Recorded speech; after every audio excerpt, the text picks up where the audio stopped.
Bem-vindo ao podcast Minha Lição de Hoje.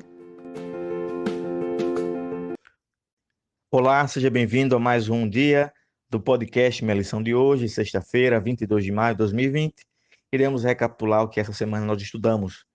Nós vimos que apesar da agressão à teologia bíblica da criação, em que nós temos como base as nossas doutrinas, e essas doutrinas foram atacadas, pois se as doutrinas dadas por Deus na primeira semana forem descartadas, estaremos patinando em um solo movediço e perigoso.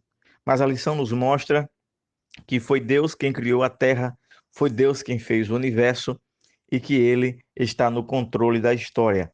Vimos também que a palavra Yom, que significa dia em hebraico, se refere a um dia literal e não a eras geológicas.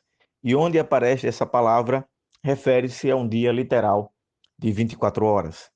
No texto de Gênesis 1, nós temos a expressão tarde e manhã, significando a parte escura como tarde e a parte clara do dia como manhã, compondo ali um dia literal de 24 horas.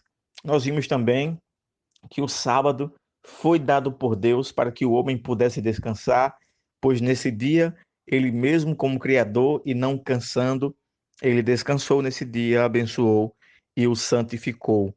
E nos deu esse dia, fez desse dia um momento para que o homem pudesse refletir, parar, voltar-se para ele e o adorar em espírito e em verdade. E nós sabemos que não foi esse dia, não é um dia que nós escolhemos para chamar de sábado ou para chamar de descanso. Este é um dia literal, é o sétimo dia da semana, o sábado do Senhor. A criação também nos leva para o casamento e para a instituição chamada família.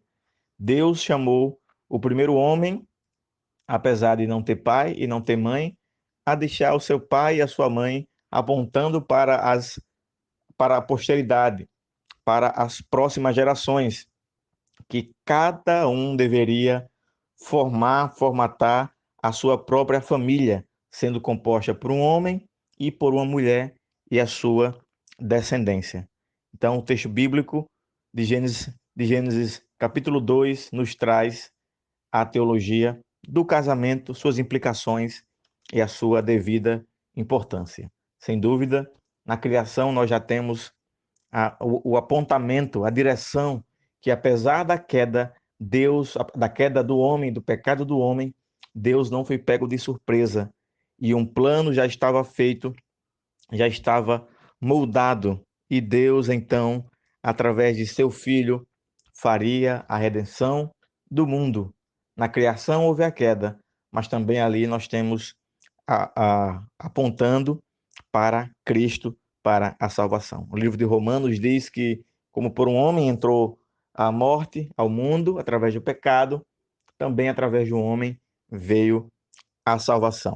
Precisamos saber que Gênesis é um livro literal, não são histórias criadas de maneira oral, aquilo que está ali de fato aconteceu. A escritora Ellen G. White, em Testemunhos para a Igreja, volume 8, página 258, diz: as mais vigorosas mentes, se não forem guiadas pela palavra de Deus, tornam-se desnorteadas em suas tentativas de investigar as relações entre a ciência e a revelação. O Criador e suas obras encontram-se além da compreensão dessas pessoas, visto que não conseguem explicar esses fenômenos pelas leis naturais. Afirmam que a história bíblica é indigna de confiança. Nós temos que nos voltar para Deus e saber que Ele é digno de total confiança e a sua palavra é real e verdadeira.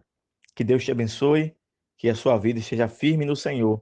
E lembre-se que precisamos nos voltar para esse Deus maravilhoso como Criador e mantenedor de todas as coisas. Um forte abraço e até o próximo podcast. Obrigado por ouvir o nosso podcast. Compartilhe e até amanhã.